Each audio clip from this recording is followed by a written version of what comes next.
ఈనాటి సూర్యాపేట జిల్లా ముఖ్య కార్యకర్తల సమావేశానికి ముఖ్య అతిథిగా విచ్చేసిన కేటీఆర్ గారికి నమస్కారం. అలాగే మాజీ మంత్రివర్యులు సూర్యాపేట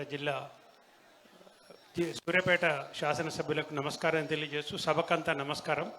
టైం ఒక్క నిమిషం అన్నారు కాబట్టి ఏం లేదు, ఇప్పుడు జరుగుతున్న పరిస్థితి అంతా అర్థమవుతుంది. 27వ తారీఖు నాడు టీఆర్ఎస్ పార్టీ స్థాపించబడి 25 సంవత్సరాలు అయిన సందర్భంగా వరంగల్లో ఒక లక్షలాది మందితోని బహిరంగ సభ జరుపుకుంటున్నాం. ఆ బహిరంగ సభకు సూర్యాపేట జిల్లా ముఖ్య కార్యకర్తలందరికీ దిశానిర్దేశం చేయడానికి కేటీఆర్ గారు ఈ సభకు విచ్చేసినారు.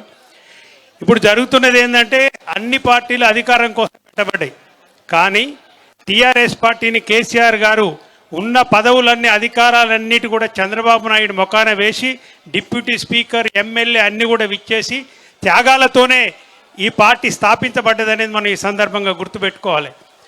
ఈనాడు జరుగుతున్న రాక్షస పాలన అంతా కూడా ప్రజలు చూస్తున్నారు.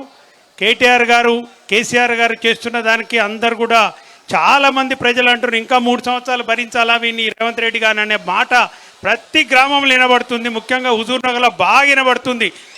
ఎందుకు అంటే ఒకటే నిమిషం, ఈ జిల్లాలో 2 మంత్రులు, దయచేసి ప్రజలు చెప్తున్న విషయం చెప్తున్న, వేరే ఏం లేదు.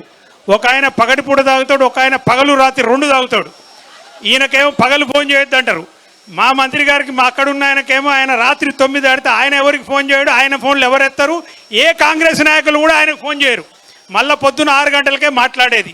విపరీతమైన ఈరోజు అసెంబ్లీలో రేవంత్ రెడ్డి మాట్లాడుతున్న భాష ఒక హంతక భాష మాట్లాడుతున్నాడు, ఒక శవ భాష మాట్లాడుతున్నాడు, ముఖ్యమంత్రి స్థాయిని పూర్తిగా దిగజారిన మాటలు మాట్లాడుతున్నాడు. ఇలా ప్రజలందరిలో కూడా గ్రౌండ్లో చాలా క్లియర్గా ఉన్నది.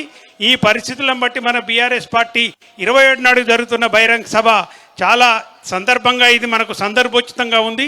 కాబట్టి మీరందరూ కూడా కేటీఆర్ గారు చెప్పే దిశానిర్దేశం మాటలన్నీ కూడా విని మన గ్రామాలలో ఈ సభకు ఎట్లా తరలించాలనేది అన్నీ కూడా విని ఆ విధంగా మీరు గ్రామాలలో ఆచరిస్తారని చెప్పి నాకు ఈ అవకాశం ఇచ్చినందుకు ధన్యవాదాలు. జై తెలంగాణ! కేసీఆర్ గారి నాయకత్వం, కేసీఆర్ గారి నాయకత్వం, కేటీఆర్ గారి నాయకత్వం.